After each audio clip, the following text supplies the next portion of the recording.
What if I told you that every problem you're facing right now, every obstacle, every struggle, every seemingly insurmountable challenge, doesn't actually exist in the way you think it does?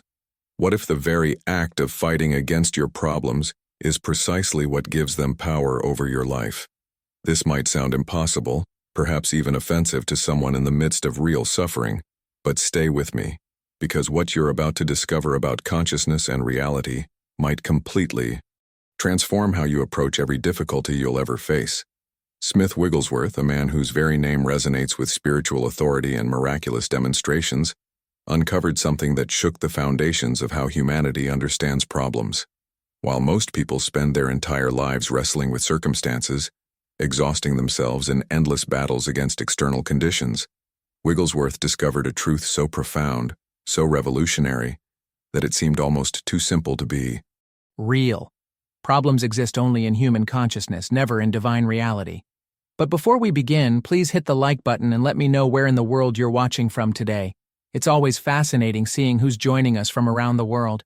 And if you haven't already, make sure to hit that subscribe button and turn on the notification bell so you don't miss any of our future videos. Think about it for a moment. Has this ever happened to you? You face a challenge, and immediately, your mind begins constructing an entire narrative around it. Worst-case scenarios, feelings of inadequacy, memories of past failures, projections of future disaster. The problem grows in your consciousness, becoming more real, more threatening, more overwhelming with each passing thought.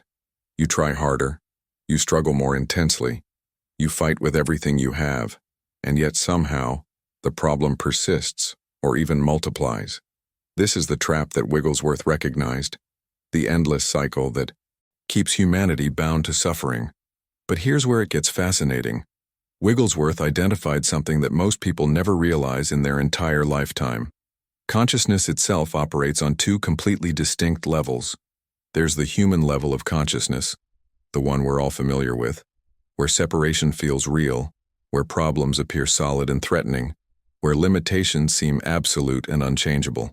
This is the consciousness that perceives lack, disease, conflict, and impossibility as genuine realities. And then there's something else entirely, something that exists simultaneously, yet remains hidden from most people's awareness. Divine consciousness, where only wholeness exists, where perfection is the only reality, where harmony is not an achievement but the natural state of being. What you're about to discover might surprise you, because Wigglesworth didn't just theorize about this. He demonstrated it repeatedly, proving that when you stop identifying with human limitation and recognize your true spiritual nature, problems don't just become easier to handle, they actually lose their power over you completely and permanently. The transformation happens not by changing your external circumstances first, but by changing the very consciousness that creates and maintains those circumstances from within your own awareness. So the question becomes, if problems only exist in one level of consciousness, and you have the ability to shift to a different level, where those problems cannot exist, then what? Then what becomes possible in your life? This is where Wigglesworth's approach becomes truly revolutionary, because he didn't just identify the problem. He gave us a practical method, a specific technique that anyone can apply in the very moment crisis strikes. He called it the sacred pause, and it's one of those hidden truths that sounds almost too simple to be powerful. Yet it contains within it the capacity to completely alter the trajectory of any situation you're facing. Here's how most people operate. Something goes wrong and instantly there's a cascade of reactions. Fear floods the system. The mind immediately begins calculating solutions, analyzing what went wrong, trying to figure out how to fix it, control it, manipulate it back into acceptable conditions. It's exhausting, isn't it? And more often than not, this frantic mental activity only amplifies the very problem we're trying to solve. Wigglesworth recognized that this immediate reaction is actually the mechanism that locks us into human consciousness, that lower level where problems feel absolutely real and overwhelming. The sacred pause interrupts this entire pattern. Instead of reacting, instead of immediately jumping into problem-solving mode, you deliberately stop. You create space. And in that space, you ask yourself one transformative question. What is the spiritual truth about this situation that transcends all human appearances? This isn't about denying what you're experiencing or pretending everything is fine when it clearly isn't. This is about shifting your perspective from the human level of consciousness, where the problem exists, to the divine level, where an entirely different reality is already present and operating. If this resonates with you, go ahead and subscribe. There's so much more we're exploring together, and I want to make sure these insights reach you when you need them most. Think about the impact of this shift. When you pause and ask that question, you're essentially changing the entire framework through which you're perceiving your circumstances. You're no longer trapped in the mindset of limitation, of human struggle, of impossibility. You're opening yourself to receive guidance, revelation, understanding from a dimension of consciousness that operates beyond the rules and restrictions of ordinary thinking. This is where the journey gets fascinating, because Wigglesworth emphasized something that goes against everything our culture teaches us about solving problems. We're taught to force solutions, to push harder, to exert willpower, to manipulate circumstances through sheer mental effort and determination. But Wigglesworth discovered something completely different. He found that true transformation doesn't come through force. It comes through receptivity.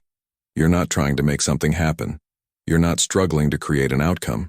Instead, you become like a flower, opening to sunlight, completely receptive to the spiritual truth that already exists about your situation. This receptivity is the hidden mechanism behind every genuine miracle, every authentic breakthrough, every moment when solutions appear that exceed anything you could have designed through human thinking alone. When you stop forcing and start receiving, when you release the grip of control and open your consciousness to divine intelligence, you create space for revelations that transform everything. The problem doesn't just get solved, it actually dissolves, because you're no longer operating from the level of consciousness where it had power in the first place. Now, I want to go even deeper into this, because there's a specific recognition that makes this entire process not just possible, but inevitable. Write in the comments, "I'm ready for this shift," because what comes next will show you exactly how this recognition changes everything about how you experience reality itself, and why certain people seem to live in a completely different world than others, even when facing the same circumstances. The recognition that Wigglesworth emphasized is both beautifully simple and infinitely profound. It's contained in a single statement that has the power to transform your entire existence. I and the Father are one. Now, when you first hear this, your logical mind might try to dismiss it as religious language, as metaphorical poetry, as something abstract and disconnected from your actual daily struggles. But here's the hidden truth behind this recognition. It's not a statement you need to make true through effort or willpower. It's already true. It's always been true. The only question is whether you're aware of it or not. This oneness means something very specific and practical for your life right now.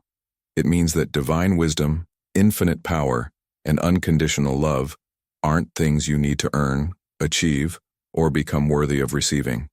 They are your true spiritual nature in this very moment. Think about the impact of genuinely recognizing this. If problems cannot exist in divine consciousness, and they can't because divine consciousness only knows wholeness and perfection, then problems cannot truly exist in you when you know who you really are beyond the temporary appearances your physical senses are reporting. This is the shift in mindset that changes everything. You're not trying to become something you're not. You're recognizing what you've always been. Underneath the layers of human conditioning, fear, and limitation, this recognition doesn't require enormous effort or years of spiritual practice. It happens through awareness, through a simple shift in how you perceive yourself and your relationship to divine reality. And when this awareness stabilizes in your consciousness, when it becomes your default way of experiencing yourself, your entire world reflects that transformation back to you in tangible, undeniable ways. Let me share something concrete with you, because I know this might sound theoretical. There was a woman named Maria whose story demonstrates exactly how this recognition operates in real circumstances. She was facing complete financial devastation, the kind of crisis that would break most people. Her business partner had vanished overnight, taking every dollar they had, leaving her with crushing debt and what appeared to be absolutely no way forward. Every logical decision pointed toward bankruptcy, failure, the end of everything she'd built. The pressure was suffocating. The fear was overwhelming. This was not an abstract spiritual exercise for Maria. This was her actual life collapsing in real time. But Maria had encountered Wigglesworth's teachings, and in that moment of crisis, she made a decision that went against every instinct of human survival consciousness. She paused. She didn't panic. She didn't immediately start scrambling for solutions through sheer willpower. Instead, she applied this recognition we've been talking about. She recognized that divine abundance was her true spiritual nature, not the temporary financial appearances her bank account was showing. She didn't deny that the money was gone.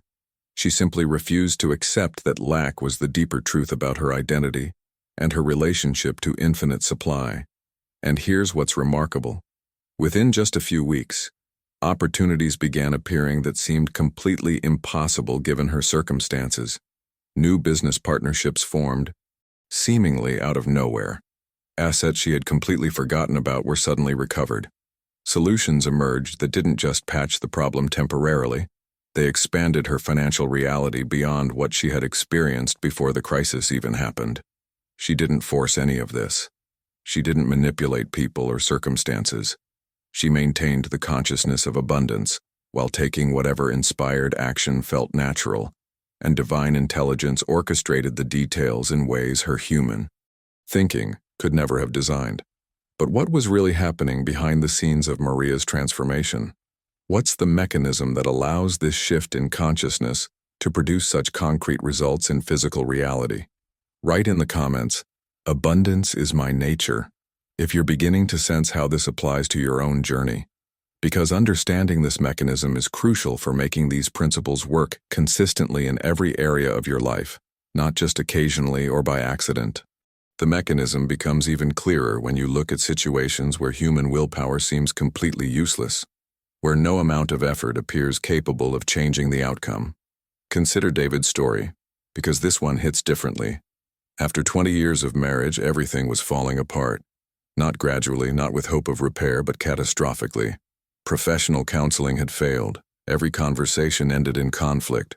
Communication had broken down so completely that divorce wasn't just likely. It seemed like the only sane option left for both of them. The emotional exhaustion, the accumulated resentment, the patterns that had calcified over 2 decades. How do you even begin to address something that deeply broken? Here's where David made a decision that went against everything conventional relationship advice would tell you. He stopped fighting for the relationship through human will. He stopped trying to change his wife's behavior, stopped attempting to fix their problems through discussions, compromises, or any of the usual strategies people employ when marriages are dying. Instead, he applied Wigglesworth's principle of releasing personal will entirely and aligning with divine will. He consistently recognized that divine love was their true spiritual nature beneath all the human personality conflicts, all the accumulated hurts, all the incompatible patterns that had developed over the years. This wasn't passive resignation or giving up. This was something far more powerful. He stopped seeing his wife through the lens of her flaws, her mistakes, her failures as a partner. He began recognizing the spiritual identity they both shared, the divine love that existed beyond every human limitation. And something extraordinary happened. The old patterns of conflict didn't get resolved through therapy or hard conversations. They simply dissolved, naturally, without force. The marriage wasn't just saved in some minimal, functional way. It was completely reborn. In spiritual understanding, becoming stronger and more harmonious than it had been even in their best years together. The transformation happened because David shifted the consciousness he was bringing to the relationship. And consciousness is what creates and maintains every circumstance in our experience. Now, I know some of you might be thinking, that's beautiful for relationships and finances, but what about when you're facing something physical, something medical, something where your body is giving you concrete evidence that something is terribly wrong? This is where Sarah's journey becomes absolutely crucial to understand. She received the kind of medical news that stops time, devastating diagnosis, immediate surgery required, uncertain outcomes, the whole nightmare scenario that makes even the most spiritually grounded person question everything they believe. The fear was real. The physical symptoms were undeniable. The medical tests showed exactly what the doctors said they showed.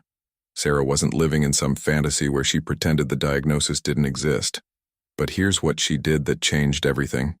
She remembered Wigglesworth's teachings in that moment of crisis. She recognized that divine perfection was her true state of being, not the physical symptoms her body was currently displaying. She maintained the consciousness of wholeness, not in opposition to the medical team, but while working cooperatively with them. She didn't abandon practical wisdom. She simply refused to accept disease as the final truth about her spiritual identity. The results defied medical explanation. Her tests began improving dramatically, in ways her doctors couldn't account for through any known biological mechanism. The surgery that had been presented as urgent and unavoidable became completely unnecessary.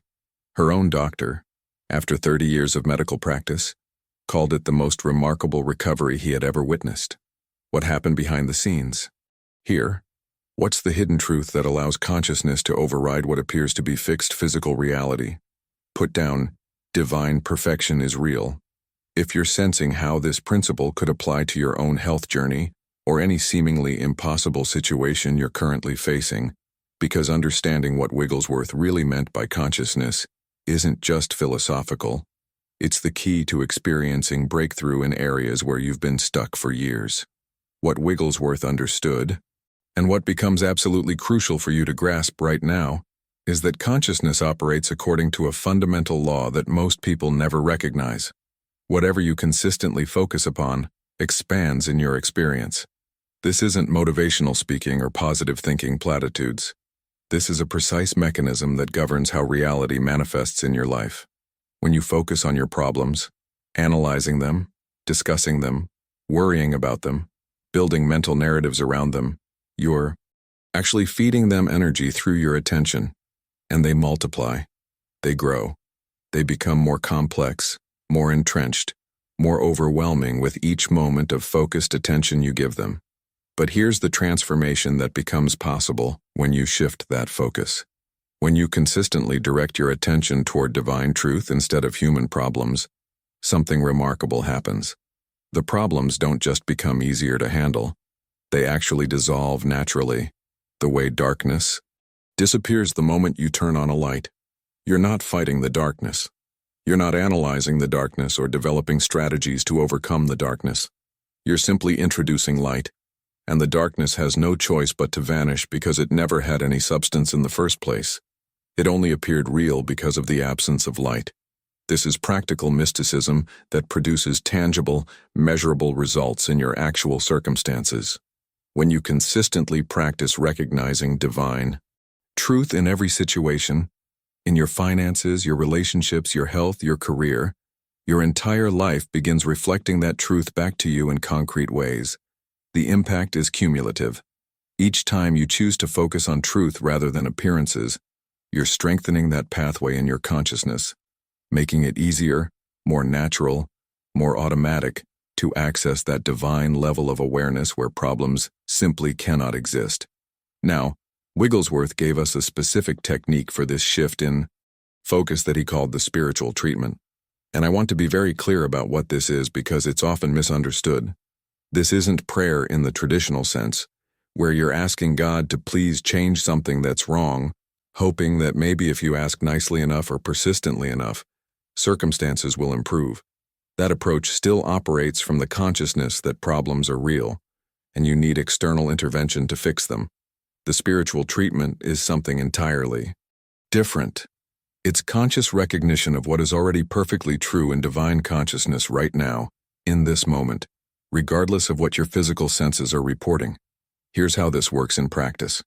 You declare spiritual facts about your situation with absolute conviction, not hoping they might become true someday if you believe hard enough, not wishing they were true while secretly doubting, but recognizing and feeling their reality deeply, knowing they are true at the level of divine consciousness, which is the only level where permanent reality exists. If you're facing financial pressure, your treatment isn't, "Please God, send me money," or "I hope my situation improves." Your treatment is, "Divine abundance is my true nature right now." Lack exists only in human belief, never in divine reality. I recognize my complete oneness with infinite supply in this moment. The power of this treatment lies in its ability to systematically replace problem thoughts with truth. Thoughts in your consciousness. Every time a worry arises, every time fear tries to reassert itself, every time appearances suggest that nothing is changing, you immediately return to the treatment. You're retraining your mind, building new neural pathways, establishing different patterns of perception that align with spiritual reality rather than human limitation. This consistency is what creates the breakthrough. This is where the real work happens, not in changing your external circumstances through force, but in transforming the consciousness that's generating those circumstances from within your own awareness. Right, I choose truth over appearances. If you're ready to apply this method to whatever challenge you're facing right now, because what comes next will show you exactly how to amplify this practice into something that operates automatically in your life, creating consistent demonstrations of divine power that others will start calling miraculous, but you'll recognize as simply the natural result of aligned consciousness. After you've done the spiritual treatment, after you've declared the truth and replaced those problem thoughts with recognition of divine reality, there's a crucial next step that Wigglesworth emphasized, and it's one that most people completely skip because they're too anxious for immediate results. You become very still. You listen, not with your physical ears, but with what Wigglesworth called the listening ear, that faculty of spiritual awareness that picks up guidance, direction, and wisdom from divine intelligence itself. This is where the journey gets deeply personal, because the guidance you receive won't look the same for everyone. It might come as intuition, that sudden knowing that emerges without logical explanation. It might arrive as inspiration, where an idea appears in your mind that feels different from your usual thinking. Fresher, clearer, somehow carrying more authority. Sometimes it's just a quiet inner direction about what specific action to take next, what decision to make, which path to follow. The key is recognizing that divine intelligence is actively communicating the perfect solution to you through your spiritual awareness in this very moment. Your job isn't to figure everything out through mental gymnastics or endless analysis. Your job is becoming quiet enough, still enough, receptive enough to receive what's already being transmitted to you. This is active spiritual receptivity, not passive waiting or hoping something magical might happen. You've set the stage through your treatment, through your recognition of truth. Now you're opening yourself to receive the practical wisdom about how that truth manifests in your specific circumstances. And here's what's fascinating.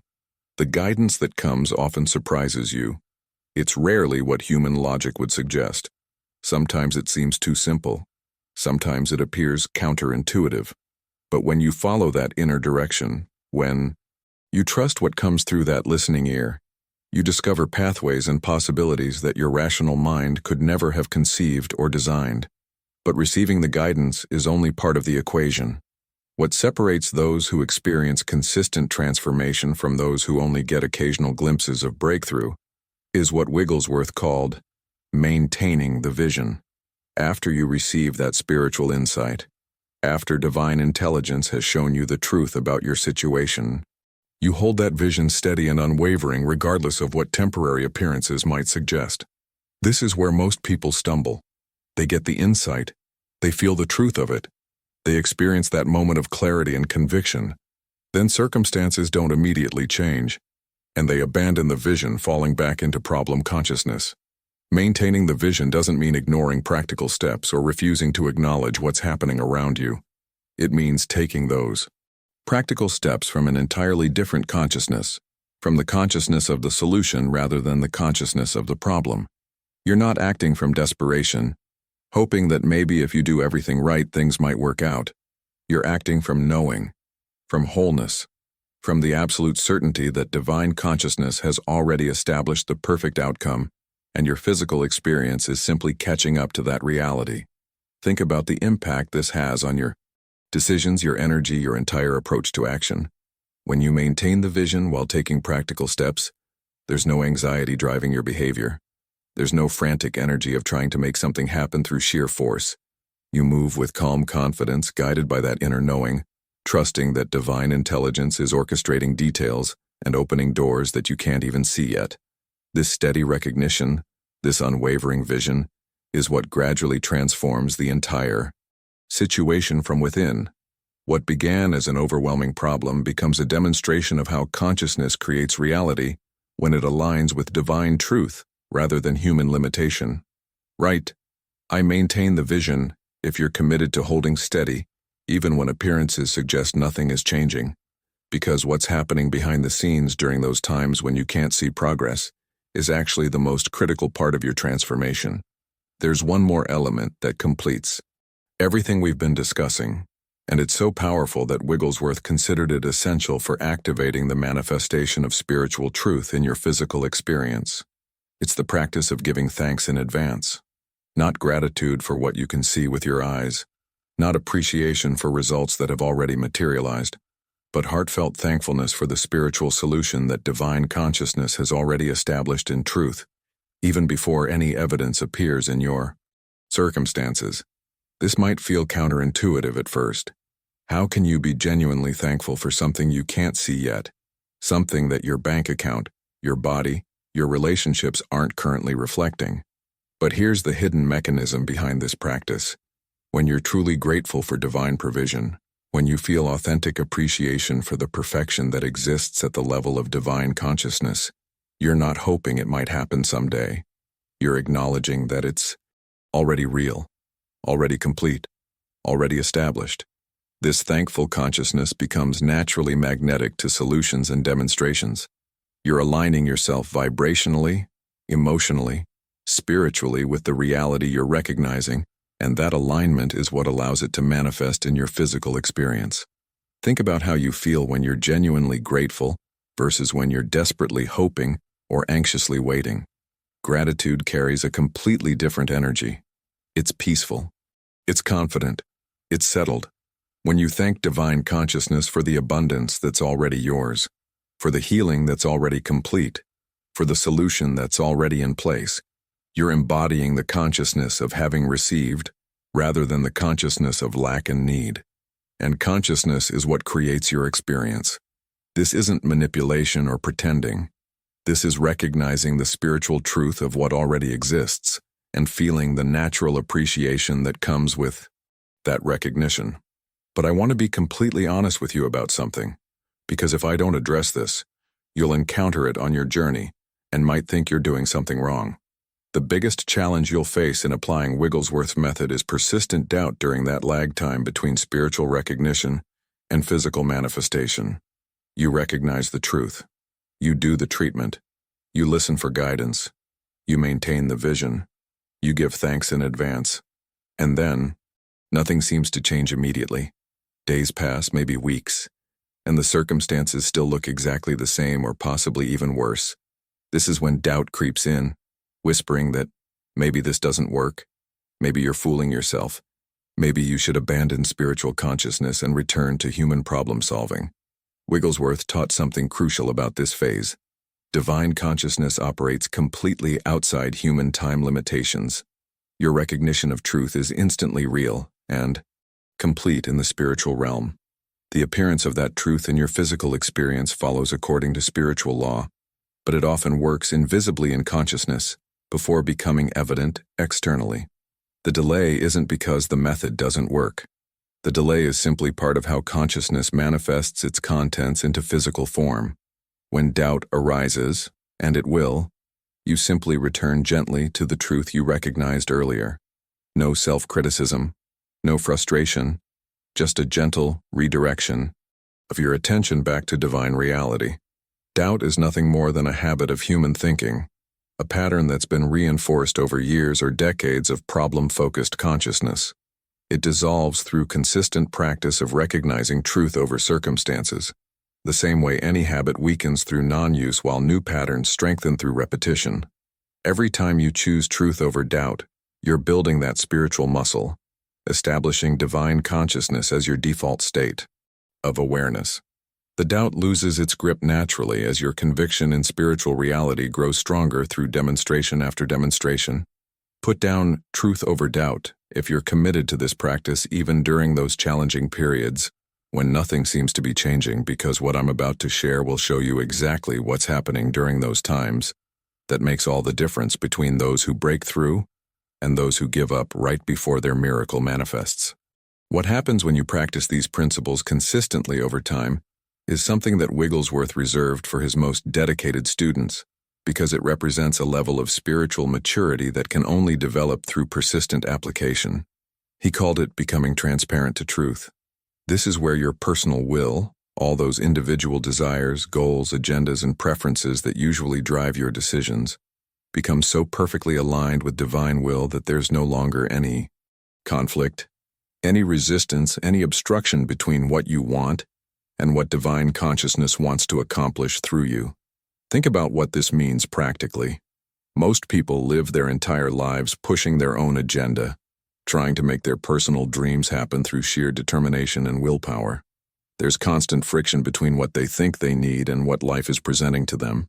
But when you become transparent to truth, divine consciousness flows through you, completely unobstructed. You become a clear, pure channel for divine intelligence and unlimited power to express itself naturally through your individual experience. This transparency doesn't develop overnight through a single mystical revelation.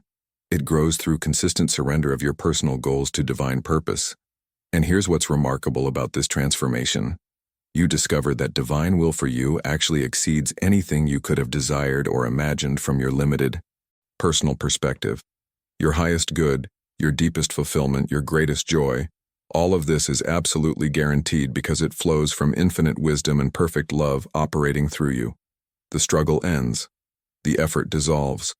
Life becomes effortless not because challenges disappear, but because you're no longer carrying the crushing burden of trying to control outcomes through personal willpower.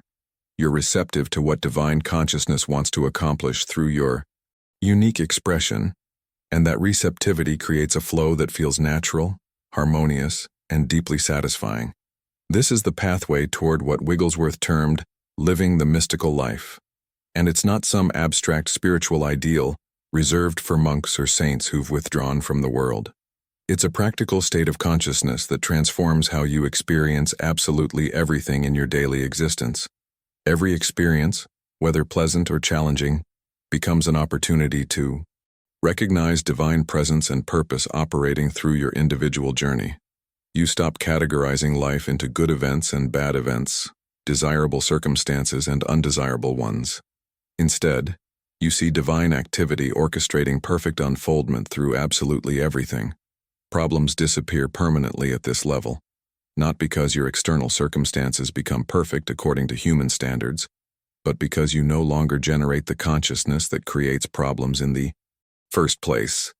Remember, problems only exist in human consciousness, in that sense of separation from divine reality. When you're living the mystical life, that separation no longer exists in your awareness. Spiritual consciousness has become your natural state, your default way of perceiving yourself and your relationship to all of existence. You live in constant communion with spiritual reality regardless of what your physical senses are reporting, regardless of what external circumstances might suggest. This is the ultimate destination of everything we've been discussing, where the techniques and practices become so integrated into your being that you are the method. You don't do spiritual consciousness. You are spiritual consciousness, expressing itself as your individual experience. At this level, your very presence begins affecting others without any conscious effort on your part. People naturally sense the peace, the harmony, the spiritual power you embody, and they're automatically elevated by contact with your transformed awareness. You become a healing influence simply by being authentically aligned with your spiritual nature, and your life becomes living testimony that divine consciousness isn't beautiful theory, but practical reality demonstrable by anyone willing to practice consistently. Right, I am transparent to truth if you're ready to move beyond techniques into embodiment, because the final revelation I want to share will show you exactly how this mystical life becomes not just possible but inevitable when you fully embrace the identity shift that changes everything about how you experience being alive. If you've made it this far with me, I want you to know something. You're not here by accident. The fact that you stayed through this entire exploration of consciousness, through Wigglesworth's profound teachings, through all these revelations about how reality actually works, that tells me something significant about where you are on your journey, right? Now, You're ready for this level of understanding. You're prepared to step into a completely different way of experiencing life. And because you're ready, I want to make sure you don't miss what's coming next. This channel exists specifically to share these kinds of transformative insights, these practical mystical principles that actually work in real life when you apply them consistently. So go ahead and subscribe if you haven't already, because there's so much more we're going to explore together. Deeper revelations, more practical applications, stories of transformation that will inspire and guide you on your own path. Leave a comment right now and simply write, "This message was meant for me, so I know you made it to the end." I genuinely read the comments, and it helps me understand what resonates most with you, what you're experiencing, what you need more clarity on. Your engagement shapes the content that comes next, and I want to make sure I'm delivering exactly what will serve your transformation most powerfully. And if this video shifted something in you, if it opened a doorway in your consciousness that wasn't there before, hit that like button. It's a simple gesture, but it helps this content reach others who are searching for these exact truths right now. People who are ready to move beyond struggle into the effortless flow of divine consciousness. There's a video right here that goes even deeper into how to apply these principles when you're facing seemingly impossible situations, those moments when every logical option has been exhausted and you need breakthrough from a completely different level. Click and continue with me over there, because what you're about to discover builds perfectly on everything we've covered today. I'll see you in that next video.